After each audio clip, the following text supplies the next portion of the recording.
नमस्कार मित्रों, मैं वैद्य साकेत कुमार आप सभी लोगों का पुनः स्वागत करता हूं, अभिनंदन करता हूं। वैद्य साकेत कुमार नाम से जो YouTube पर एक नई मुहिम मैंने शुरू की है कि आपको जागरूक कैसे किया जाए आयुर्वेद के दृष्टिकोण से आपके स्वास्थ्य के प्रति। इसमें बहुत अच्छे परिणाम भी मेरे को प्राप्त हो रहे हैं और बहुत लोगों की जब क्वारी आती है तो बड़ी खुशी भी होती है। इसी चीज को आगे चलाते हुए एक नए पायदान पर कदम रख रहा हूं और आज का विषय एक ऐसा विषय है जिसकी चर्चा अगर मैं करूं तो शायद आप गोपनीय तरीके से या गुप्त तरीके से उस रोग से ग्रसित होते हैं जिसकी आयु लगभग मान के चलिए 12 वर्ष से लेकर 62 वर्ष तक की आयु के व्यक्तियों में मैंने अपने तजुर्बे से, मैंने अपने एक्सपीरियंस से उस व्याधि को देखा है। कोई फर्क नहीं पड़ता आप जेंट्स हैं, कोई फर्क नहीं पड़ता आप लेडीज हैं, कोई फर्क नहीं पड़ता आप टीनेज में बॉय हैं, कोई फर्क नहीं पड़ता आप गर्ल्स हैं, कोई फर्क नहीं पड़ता अगर आप मैरिड हैं और कोई भी फर्क नहीं पड़ता अगर आप नॉन मैरिड हैं। मित्रों, इस व्याधि का नाम है फिशर। जितना छोटा नाम उतनी कष्टप्रद व्याधि। फिशर पर मैं ऑलरेडी कई वीडियो बना चुका हूं, लेकिन एक इस तरह की वीडियो आप बना रहा हूं जिसमें कंप्लीट पैकेज आपको ग्रहण हो। फिशर है क्या, क्यों होता है, इसके क्या लक्षण है, इसको कैसे पहचाना जा सकता है, इसमें क्या परहेज करना चाहिए और चिकित्सा में मेडिसिनल ट्रीटमेंट, औषधीय ट्रीटमेंट के साथ इसकी क्या सीमाएं हैं कि इसमें सर्जरी की आवश्यकता कैसे पड़ती है।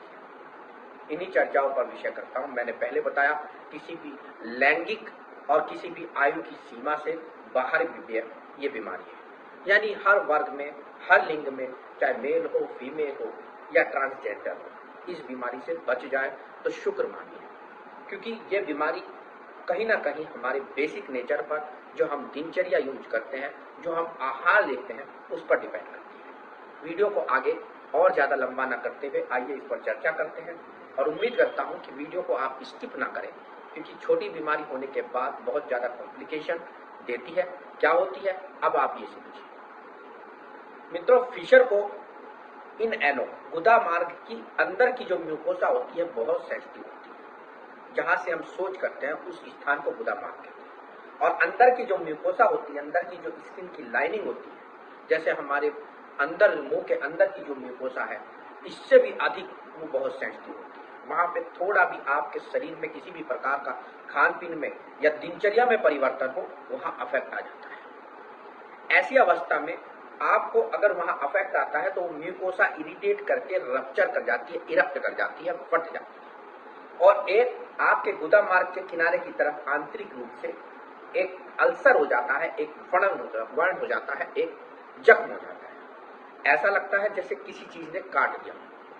इसी चीज को ध्यान में रखते हुए आयुर्वेद में इसी तरह की व्याधि का नाम है परिकर्तिका। कर्तिका कहते हैं काटने को।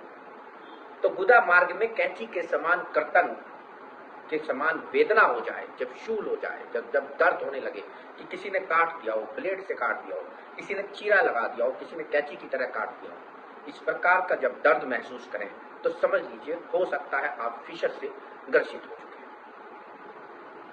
आपको ये रोग कैसे होगा? मेन आपका डाइजेशन अगर सही नहीं है तो सबसे पहली प्राथमिकता यही है कि आपको फिशर होने का कारण सिर्फ इंडाइजेशन है। इंडाइजेशन के कारण आपको कॉन्स्टिपेशन होता है, कब्ज होता है, लैट्रिन आपकी जो सोच है, स्टूल जो है, मल जो है, वो आपका टाइट हो जाता है, हार्ड हो जाता है। आप 15 से 30 मिनट तक सोच कर्म के लिए बैठे रहते हैं, यानी आप शौचालय जाते हैं, 30-30 मिनट बाद भी आपको सोच नहीं होता। बहुत जोर लगाने पर, अर्ज करने पर आपको अगर लैट्रिन आती है और वो सोच मल आपका हार्ड होता है, वो उसी म्यूकोसा को अंदर से फाड़ देता है, फट जाती है और एक बारीक सा अल्सर हो जाता है। और जब मल उसके अल्सर के ऊपर को गुजरता है तब आपको तीव्र होता है, बहुत ज्यादा दर्द होता है। तो सोच करते हुए अगर आपको दर्द हो रहा है, पीड़ा हो रहा है, तो समझ लीजिए आपको फिशर हो सकता है। ये दर्द 5 मिनट से लेके आधे घंटे, 1 घंटे तक सोच के बाद तक बना रह सकता है। डिस्कम्फर्ट इतना ज्यादा होता है, इतनी ज्यादा शूल होता है कि व्यक्ति सोच कर्म के लिए टॉयलेट जाने के लिए डरता है। ऐसा नहीं है कि यह कॉन्स्टिपेशन से ही होता है या इंडाइजेशन से ही होता है या वहां की म्यूकोसा इरिटेशन से ही होता है। बहुत रोगियों में यह भी देखा गया है कि जिन लोगों को डायरिया हो, जिन लोगों को डिसेंट्री हुई हो या किसी अन्यत्र बीमारी में किसी ने एलोपैथिक पेन किलर ली हो या किसी ने एंटीबायोटिक का सीमा से अधिक प्रयोग किया हो या मेडिकल स्टोर से इस बीमारी को बवासीर समझकर या पाइल्स समझकर किसी भी प्रकार की अनएथिकल मेडिसिन ली हो, अनौपचारिक अनाधिकारिक रूप से ट्रीटमेंट लिया हो, तो वहाँ की म्यूकोसा हाइपर सेंसिटिविटी शो करती है, इरिटेट हो जाती है और इरेक्ट हो जाती है। तो फिशर में ये ध्यान रखना चाहिए। अब मैंने कहा था ये किसी आयु की सीमा के अधीन नहीं है। मैंने खुद अपने यहाँ 12 वर्ष से 62 वर्ष तक की आयु के सभी वय की सभी एज के लोगों को, चाहे वो वृद्ध महिला हो, चाहे वो वृद्ध पुरुष हो, नवयुवक हो, नवयुवती हो, मैरिड लेडी हो या अनमैरिड हो, मैरिड पुरुष हो या अनमैरिड पुरुष हो, सभी आयु में इस बीमारी को देखा है। हाँ, लगभग हर दूसरे से तीसरा पेशेंट इसी चीज का मेरे यहाँ दर्शित होता है। ये दुर्भाग्य समझिए कि फिशर के रोगी मैं सहारनपुर में चिकित्सा कर्म करता हूँ। पश्चिम उत्तर प्रदेश का एक जिला है सहारनपुर जनपद, और यहाँ भी जहाँ के लोग बहुत ज़्यादा फिजिकली एक्टिव रहते हैं, उनको इंडाइजेशन की समस्या इतनी नहीं रहनी चाहिए। यहाँ की वायु बड़ी शुद्ध है, यहाँ का वातावरण बहुत शुद्ध है, यहाँ पानी बहुत शुद्ध है, उसके बावजूद भी हर तीसरे से चौथा पेशेंट जो है फिशर का देखने को मिलता है। जो नवयुवतियाँ हैं, चाहे वो टीनेज हो या टीनेज क्रॉस कर चुकी हो, 25, 26, 27 साल तक हो, उनमें बहुतायत पाया जाता है। दुर्भाग्य ये है कि गुदा मार्ग में होने के कारण लोग इसका कष्ट सहन करते रहते हैं, अनएथिकल मेडिसिन या ट्रीटमेंट मेडिकल स्टोर से लेते हैं, और मेडिकल स्टोर वाले बवासीर समझकर, पाइल्स समझकर इसका इलाज जो भी उनको समझ में आए वो करते रहते हैं। बहुत बार कुछ चिकित्सक ऐसे भी होते हैं जो एथिकल है, जो आधिकारिक है, इस तरह के रोगों को देखने के लिए वो भी पेन किलर या हैवी एंटीबायोटिक देने से ऐतराज नहीं करते। होता यह है कि उनको कॉन्स्टिपेशन ऑलरेडी पहले था या नहीं था, उसके बावजूद हैवी एंटीबायोटिक लेने के कारण वहाँ पर उनको इंडाइजेशन हो जाता है, उनकी जो बॉवेल मूवमेंट है वो डिस्टर्ब करती है, और उनको भी जो है कॉन्स्टिपेशन होने के कारण स्टूल हार्ड हो जाता है, और हार्ड स्टूल के कारण रोग बढ़ जाता है, फिशर डेवलप हो जाता है। बीमारी कोई भी हो, अगर आप एंटीबायोटिक का निरंतर और सतत प्रयोग करते हैं और आवश्यकता से अधिक समय के लिए करते हैं, किसी भी अनएथिकल चिकित्सक द्वारा ट्रीटमेंट लेते हैं या एंटीबायोटिक का अपने से प्रयोग करते हैं, तो मान के चलिए 100 में से 80 से 90% ये चांसेस हैं कि आपको फिशर ग्रसित जरूर करें। बहुत जलन होने लगती है, ऐसा लगता है जैसे गुदा मार्ग में अग्नि जैसी आग लगने जैसी प्रतीति महसूस होती है। इसके साथ बहुत लोग ये बताते हैं, बहुत पेशेंट ये बताते हैं कि खुजली जैसी महसूस होती है। हर समय आपको ये महसूस होगा कि गुदा मार्ग के निकट या गुदा मार्ग पर इन्फेक्शन के कारण खुजली प्रतीत होती है। व्यक्ति बेचैन रहता है, पूरे दिन डिस्टर्ब रहता है, सोच कर जाने से डरता है। मैं पहली बार बता चुका। फास्ट फूड जो कल्चर हमने, और पैक्ड फूड की जो कल्चर हमने अपना ली है, या हर चीज में केमिकल है, उस चीज को खाते हैं। खाने के बाद कोई फिजिकल वर्क नहीं होते, खाना खाने के बाद हम आराम करते हैं, लेट जाते हैं, हमारे फिजिकल वर्क खत्म हो चुके हैं, हमारी एक्सरसाइज खत्म हो चुकी, हमारा घूमना खत्म हो चुका। इस कारण हम तय पे तय लगाते रहते हैं आहार की अपने शरीर में। होता क्या है, वो डाइजेशन इंडाइजेशन में तब्दील हो जाता है, आम बनने लगता है। आम कहते हैं कच्चे मल को। जब खाना पचता नहीं तो कच्चा रह जाता है और वही आगे जाता है। जब वो मलाशय में जाता है तो मलाशय में इकट्ठा होता रहता है। जब वो इकट्ठा हो जाता है कॉन्स्टिपेशन के कारण, तो हार्ड हो जाता है, सॉलिड हो जाता है। आप सोच कर के लिए प्रातः काल जाएंगे और आपको सोच होगा ही नहीं। अल्टीमेटली क्या होगा, आप बैठे रहते हैं, 30 से 40 मिनट तक आपको सोच कर में लग जाती है। ऐसी अवस्था में जब आप जोड़ लगाते हैं तो म्यूकोसा इरिटेट करके इरप्ट हो जाती है, फिशर डेवलप हो जाता है। तो मित्रों, फिशर एक ऐसी व्याधि है जो प्रॉपर 3 फैक्टर पे काम करती है। आपकी आहार प्रणाली, आपकी दिनचर्या, यानी कि आप कैसे रहते हैं, क्या चलते हैं, कितनी एक्सरसाइज करते हैं, क्या आपका वर्क है, सिटिंग कैपेसिटी कितनी है आपके वर्क में। दूसरा, आप खाते क्या हैं, और तीसरा अनएथिकल एलोपैथिक मेडिसिन या एलोपैथिक के अलावा भी और भी मेडिसिन हो सकती हैं जिनका आप अपने से प्रयोग करते हैं, अखबारों में देखकर प्रयोग करते हैं, फेसबुक पर देखकर प्रयोग करते हैं, गूगल पर, यूट्यूब पर देखकर प्रयोग करते हैं, अपनी मर्जी से, बिना चिकित्सक की देख रेख में। तो ऐसे से भी आपकी म्यूकोसा इरप्ट करती है, फटती है और वहां दर्द होता है। जितने नवयुवक नवयुवतियां हैं उन लोगों को बहुत ज्यादा होता है। फास्ट फूड कल्चर है, कोल्ड ड्रिंक वगैरह उनको पीना रहता है। फास्ट फूड में मोमोज, चाउमीन, बर्गर आप देखते हो, जितनी लेडीज हैं जो गोलगप्पे ज़्यादा खाती हो, स्पाइसी फूड ज़्यादा लेती हो। फास्ट फूड कल्चर इतना इंडिया में आ चुका है कि इसने हैवी चाय पीते हो, कई बार चाय पीती हो, तेज पत्ती की चाय पीते हो, ये सभी वो फैक्टर है जो फिशर को खोज करती है। तो फिशर का एक सामान्य पैकेज मैंने बताया, लक्षण इसके मुख्यतः 3 बता रहा हूं। नंबर 1, बहुत तेज दर्द होता है। नंबर 2, बहुत ज्यादा जलन होती है। नंबर 3, बहुत ज्यादा खुजली होती है। अब एक ऐसा लक्षण बताता हूं जिससे घबराहट होती है। शुरुआत में आपको लकीर के समान खून स्टूल पर, अपने मल पर एक धारी नजर आएगी खून। जैसे जैसे फिशर बढ़ता है, डीप होता चला जाता है, गहरा होता चला जाता है। परिणाम ये होता है कि आपको लैट्रिन करते हुए बूंद करके भी ब्लड आने लगता है। यानी कि जो ब्लड कभी स्टूल पे लग के लकीर के समान आ रहा था, आपके मल पर लंबी रेखा के समान आ रहा था, चेक कीजिए तो वो बूंद करके भी आ सकता है। ऐसी कंडीशन में आपको ये मान लेना चाहिए कि आपको फिशर हो चुका है। लेकिन मैं आपसे यही सलाह दूंगा, इसके बावजूद भी आप कोई प्रशिक्षित चिकित्सक के देखरेख में ही इलाज ले तो ज्यादा बेटर है। मेरा अपना पर्सनल अनुभव ये रहा है रोगियों के साथ कि बहुत लोग पेन किलर और एंटीबायोटिक किसी भी अन्यत्र रोग में अगर लेके आते हैं तो वो ये समस्या लेके आते हैं कि पेट सूख गया है, लैट्रिन नहीं हो रही है, शौच नहीं हो रहा है और गुदा मार्ग में दर्द हो रहा है। तो मैं मान लेता हूं कि ये एंटीबायोटिक और पेन किलर के कॉम्प्लिकेशन के रूप में ऐसा हुआ है। तो सबसे पहले उन मेडिसिन को छोड़िए। लक्षण और कारण मैंने आपको समझाने की कोशिश की। परहेज कुछ नहीं, सिंपल सात्विक खाना खाए जिसमें रफेज ज्यादा हो, रेशा ज्यादा हो। हरी सब्जी खाइए, अमरूद बहुत अच्छा फिशर को कंट्रोल करता है। सेब जो है वो अच्छा, आंवला बहुत अच्छा होता है। जितने रेशे वाले पदार्थ हैं उन सबको लीजिए। दही ना ले तो ज्यादा बेहतर है। दही की जगह आप जो है मट्ठा ले या गर्म पानी का सेवन निरंतर करते रहिए। डाइजेशन को प्रॉपर रखिए। हैवी डाइजेशन वाली चीजें ना ले तो ज्यादा बेहतर है, क्योंकि ये हैवी डाइजेशन वाली अगर डाइजेशन नहीं होती है तो वो मल एकत्रित होता रहता है, आम बदल जाता है और आम बनने के बाद हार्ड स्टूल के कारण फिशर आपका कभी सही होगा ही नहीं। आप अगर टोबैको लेते हैं, बीड़ी, सिगरेट वगैरह, इन चीज़ों का अनुपान ना करें, इन चीज़ों का पान ना करें। शराब लेते हैं तो वो चीज़ छोड़ दीजिए, क्योंकि ये चीज़ कहीं ना कहीं आपकी हीलिंग कैपेसिटी को कम करती है। जो आपको अल्सर या जो आपको जख्म गुदा मार्ग पर हो गया है वो भरेगा नहीं। विटामिन सी की प्रचुर मात्रा लीजिए, इसके लिए आंवले से बेहतर और मोरिंगा के पाउडर से बेहतर और कुछ नहीं है। नींबू का सेवन सुबह प्रातःकाल 2 गिलास गर्म पानी में 2 नींबू निचोड़ के खाली पेट लीजिए। दिन भर गर्म पानी पिए तो ज्यादा बेहतर परिणाम प्राप्त होते हैं। तो ये परहेज है। जिमीकंद की सब्जी आयुर्वेद में कही गई है, बहुत श्रेष्ठ है गुदा मार्ग के रोगों के लिए, क्योंकि इसमें फाइबर होता है। अदरक जैसा एक बड़ा टुकड़ा आता है उसे जिमीकंद कहते हैं। उसकी सब्जी लाइए और सूखे कद्दू के समान या सूखे आलू के समान, जीरा आलू के समान, उसके समान बनती है। जिमीकंद का सतत प्रयोग कीजिए।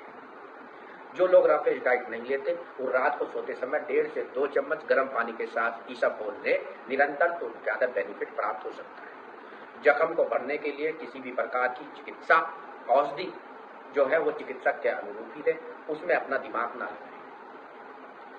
अब आता है इसका एलोपैथिक में क्या ट्रीटमेंट है। मित्रों, अगर आप सर्जन के पास इन लक्षणों को लेके जाए तो फिशियोटॉमी नाम से वो सर्जरी करते हैं। मैं एक आयुर्वेद का विद्यार्थी हूँ और रहा हूँ। मेरा जीवन एक लंबे अंतराल तक आयुर्वेद चिकित्सा के प्रति समर्पित रहा है। मैं अपना अनुभव ये कह सकता हूँ कि फिशर के लगभग 80% केसेस ऐसे होते हैं जिसमें किसी भी प्रकार की सर्जरी की आवश्यकता नहीं होती। अगर आप सहारनपुर क्षेत्र में रहते हो, पश्चिम उत्तर प्रदेश में रहते हो या ऑल ओवर इंडिया कहीं भी रहते हो, किसी सर्जन ने आपको सर्जरी की अनुमति दी है, सर्जरी की सलाह दी है, तो मैं ये चाहता हूं कि आप किसी न किसी प्रशिक्षित आयुर्वेद चिकित्सक के पास जाइए और सेकंड ओपिनियन जरूर लीजिए। फिशर आपका तुरंत सही हो जाएगा। मेडिसिनल ट्रीटमेंट का फिशर पर बहुत ज्यादा एकाधिकार है, आपको सर्जरी की आवश्यकता नहीं पड़ेगी। तो अन्यत्र सर्जरी ना कराए तो ज्यादा बेटर है। अमूमन मेरे यहाँ जो ज्यादातर पेशेंट आते हैं वो फिशर के लगभग 100 में से 80% ऐसे होते हैं जिनका फिशर मैं सिर्फ दवाई से ही सही कर लेता हूँ। तो किसी भी प्रकार, चाहे वो झाड़ सूत्र सर्जरी हो, चाहे वो आयुर्वेद की सर्जरी हो, चाहे वो एलोपैथ की फिशियोटॉमी हो, किसी भी प्रकार की सर्जरी की इतनी आवश्यकता नहीं पड़ती। बहुत 20% लोग ही मात्र रहते होते हैं जिनमें सेंटिनल टैग या मस्सा बन जाता है, मांस का एक टुकड़ा या मांस का एक ग्रोथ फिशर के ओवरलैप करके ऊपर बन जाती है, उसी में सिर्फ सर्जरी या झाड़ सूत्र की आवश्यकता है। अन्यत्र अन्य एथिकल सर्जन हो, चाहे आयुर्वेद चिकित्सक हो, जो आपको प्राथमिक रूप से सर्जरी की एडवाइस देते हैं, तो मेरा अनुभव ये है कि किसी आयुर्वेदिक कॉलेज में जाइए, आयुर्वेदिक प्रशिक्षित चिकित्सक के पास जाइए, उनसे सेकंड ओपिनियन जरूर लें। तो फिशर में क्या खाना चाहिए, क्या नहीं खाना चाहिए, मैंने कहा आपको तीखे पदार्थ नहीं खाने चाहिए, फास्ट फूड तो विड्रॉल कर देना चाहिए, अल्कोहल विड्रॉल करनी है, टोबैको विड्रॉल कर देना चाहिए, स्पाइसी फूड जैसे कड़ी चावल हुआ, छोले चावल हुआ, यहाँ तक कि पनीर से भी दूर बच के रहना चाहिए। दही का सेवन ना करें तो ज़्यादा बेटर है। फलों में नाशपाती, सेब, आंवला और अमरूद, इनका सेवन ज़्यादा करें तो ज़्यादा बेटर है। केले का सेवन ना करें क्योंकि ऑलरेडी केमिकल बेस्ड केला ही बाजार में आ रहा है। अब इसके बारे में एक ये ट्रीटमेंट अलग है। एक ट्रीटमेंट होता है जो 50% इसको रोग को कवर कर लेता है। वो क्या कवर कर लेता है?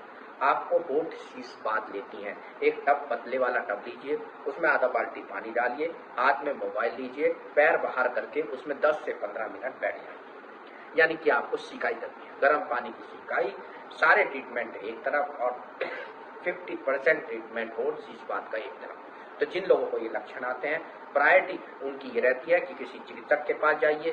सेकेंडरी जो मैंने परहेज बताए हैं, जो मैंने बताया है, और इस बात के साथ आप इसका ट्रीटमेंट ले सकते हैं। तो फिशर एक ऐसी रोग है जिसको आप घर बैठे भी ट्रीट कर सकते हैं, बस थोड़ा परहेज की आवश्यकता है। घूमना शुरू कर दीजिए, एक्सरसाइज का इस्तेमाल कीजिए, हैवी वेट बियरिंग एक्सरसाइज ना करें तो ज़्यादा बेटर है। कार्डियो या पीटी वगैरह, जो पीटी पहले स्कूलों में कराई जाती थी, उनका सेवन करें, उन जैसी एक्सरसाइज करें तो ज़्यादा बेटर। तो फिशर के बारे में मैंने टुकड़ों में वीडियो बनाई है। आज मैंने एक फिशर पे बड़ी एनलार्ज वीडियो बनाई है, जिसमें लगभग फिशर के बारे में जो मैक्सिमम आप अपने स्तर पर कर सकते हैं उसको बताने की कोशिश की है। फिर भी यही एडवाइस दूंगा, ये अवेयरनेस वीडियो है, सिर्फ आपकी जागरूकता के लिए। यूट्यूब पर वैद्य साकेत कुमार के नाम से मंच बना हुआ है, चैनल बना हुआ है। मेरी वीडियो में बहुत ज़्यादा त्रुटियां हो सकती हैं, टेक्निकल एरर हो सकते हैं, लिटरेचर बेस्ड एरर हो सकते हैं। मैं यही आपसे कहूँगा कि उन चीज़ों को इग्नोर कीजिए और जो भी आपके स्वास्थ्य के दृष्टिकोण से अच्छी चीज़ें हैं उनको एक्सेप्ट करिए। वीडियो अच्छी लगते हैं तो लाइक, कमेंट और शेयर करना आपके विवेक पर छोड़ता हूँ। उसके लिए मैं ना कहूँगा और ना मैं उसके लिए ये मानता हूँ कि वो फाउंडेशन होनी भी चाहिए। हाँ, आपको इसके अलावा भी कोई अन्यत्र बीमारी है तो ये अपेक्षा करता हूँ आप कमेंट सेक्शन में जाइए, अपनी समस्या को लिखिए।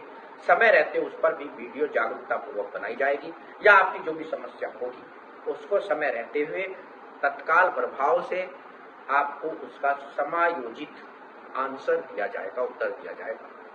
तो ऐसी अवस्था में आपसे अपेक्षा करता हूं आप इस महीने को वैद्य साकेत कुमार जो यूट्यूब चैनल के माध्यम से मैंने चलाई है आयुर्वेद को, मैं थोड़ा एक और आपका समय लेता हूं। दुर्भाग्य से आजकल बहुत ज्यादा ऐसे लोग हैं समाज में जो यूट्यूबर हैं, चाहे वो बीएमएस भी हो, आयुर्वेद चिकित्सक भी हैं, वो चैनल को चलाने के लिए अतिशयोक्ति बहुत करते हैं।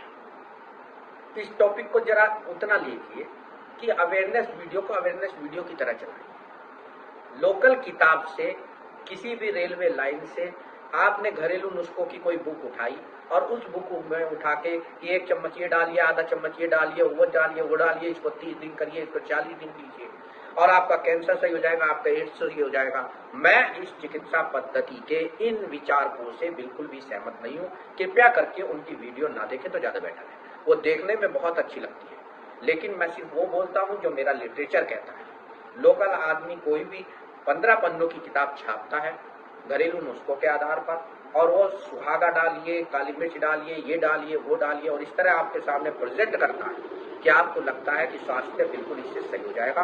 तो ऐसे यूट्यूबर, ऐसे आयुर्वेद चिकित्सक बहुत ज्यादा हैं यूट्यूब चैनल पर, उनसे परहेज कीजिए। वो आपके स्वास्थ्य के लिए खिलवाड़ कर रहे हैं। उन चीजों का कोई एथिकल बेस नहीं होता, वो गलत हो सकती हैं। उनको करने से आपका स्वास्थ्य पर कुप्रभाव भी पड़ सकता है। और वो हाइपोथेटिकल चीजें बताते हैं, वो चीजें बताते हैं जो आदमी 40 दिन तक नहीं कर पाएगा, लेकिन सुनते हुए और देखते हुए आपको ऐसा लगेगा कि बस ये चीज मैंने कर ली तो निश्चित रूप से बहुत लाभ है। तो अतिशयोक्ति की भावना से जो यूट्यूबर वीडियो बना रहे हैं, मैं उनसे भी निवेदन करूंगा, रोगियों को सही सलाह दें, वही सलाह दें जो हमारे ऋषि मुनियों ने लिटरेचर बेस पर या रिसर्च बेस पर आ चुकी है, या जो आपका प्रैक्टिकल एस्पेक्ट है। आप 4 चीजों को मिक्सचर से कैंसर सही कर दें तो ऐसी वीडियो से परहेज करिए और ना बनाएं, दिग्भ्रमित ना करें भारतवर्ष या विश्व समुदाय के जनसमूह को स्वास्थ्य के प्रति। खैर, आज की आपकी वीडियो, आज का विषय जो फिशर था, ज़्यादा से ज़्यादा जानकारी आपको देने की कोशिश की है। कैसी लगी है वीडियो के बारे में ज़रूर बताइएगा। धन्यवाद। आप सभी लोगों का अभिनंदन और स्वागत। मैं वैद साकेत। धन्यवाद।